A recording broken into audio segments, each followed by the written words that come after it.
15 editing tips every editor must know. Whether you're just starting out or have years of experience, these editing techniques will enhance your skills. I've included both beginner-friendly and advanced strategies to suit everyone's needs. Let's dive in. Number 1, cinematic borders. To give your video a cinematic feel, go to the Effects section and search for Cinema. Drag and drop this effect onto your video to add cinematic borders. This simple addition can dramatically elevate the style of your footage. Number 2, text behind the person. To place text behind a subject, start by adding a default text layer to the timeline. Customize your text, including font and size. Next, duplicate the video layer and remove its background using Background Removal tool.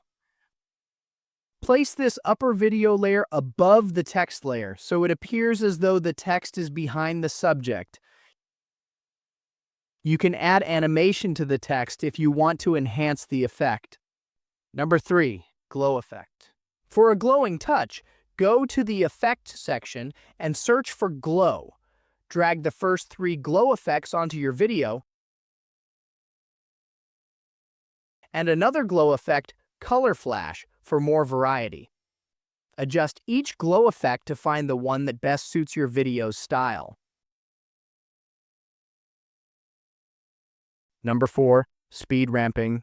Click on Speed and go to the Standard section to adjust the overall speed of your video. For speed ramping, switch to the Curve option, where you'll find various graph presets. Choose one that fits, or create your own custom curve by clicking Custom. Number 5, text tracking. Begin by adding a text layer and typing out your text. Adjust the font and shadow.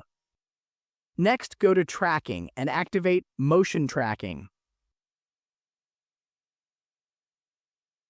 Turn off the Scale option to prevent unwanted size changes. Then click Start to initiate tracking. Now you have text that follows your subject, creating a professional look. Number 6, clone effect.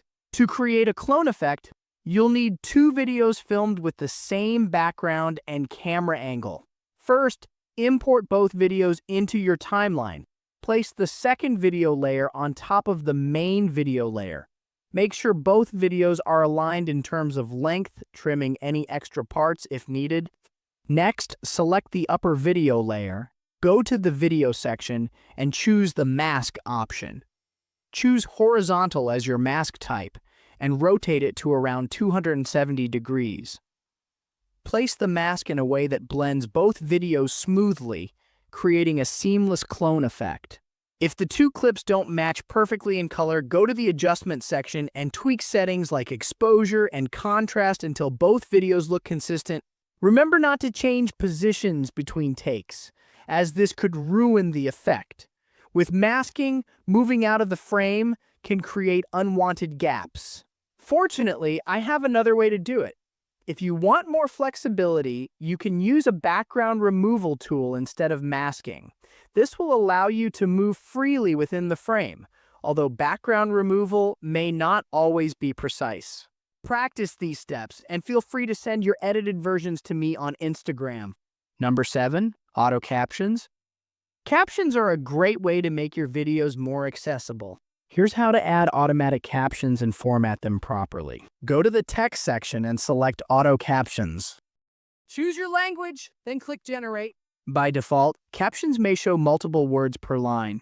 To make it one word at a time, go to the Templates section and select a template that spaces the captions one word at a time, like this one. These captions should sync well with your audio, but double-check that they match each word accurately. You can change the caption font and even adjust colors for specific words to make important phrases stand out. Number 8, motion blur. Adding motion blur can give your videos a smooth, polished look. Here's how to do it. First, select the video layer, scroll down in the video settings, and enable motion blur. For a smooth effect, set blur to around 40 to 45 and blend between 6 and 12 depending on the look you want. Play the video to see how the motion blur enhances it. This is the before and after look of the video. Number 9, match cut transition. Match cuts help create visually satisfying transitions. Download images or clips with a circular or other interesting shape for the transition effect. Place each image or clip on the timeline, trimming each one to 4 frames. Place your playhead on the 3rd frame of each image, then align the next image directly over it. Use the blend option to reduce opacity so you can see the first image and place it at the same position. Repeat this process for all images.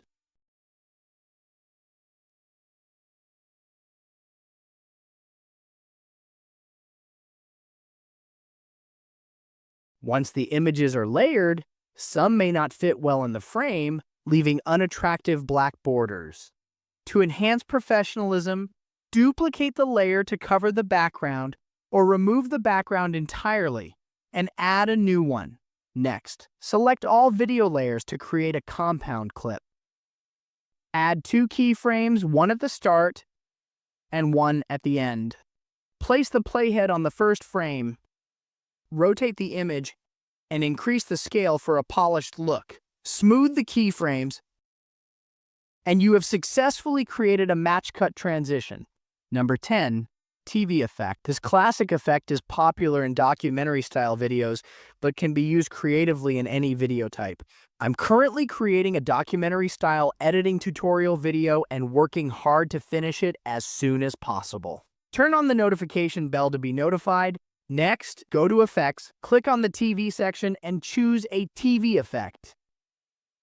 Drag it onto the video and adjust the settings to get the look you want. Play around with settings to mimic an old TV or give it a glitchy vintage vibe.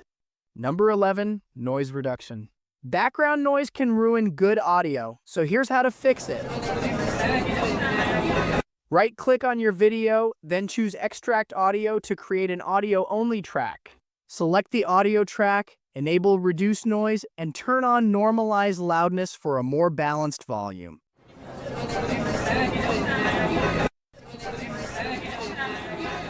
Compare the audio quality before and after noise reduction. This is especially helpful for outdoor recordings. Number 12, floating effect. Adding a floating effect is easy and gives your icons or logos an engaging animated touch. Place your icon on the timeline. Go to Effects. Under Video Effects, select Nightclub and add the play pendulum effect to your icon.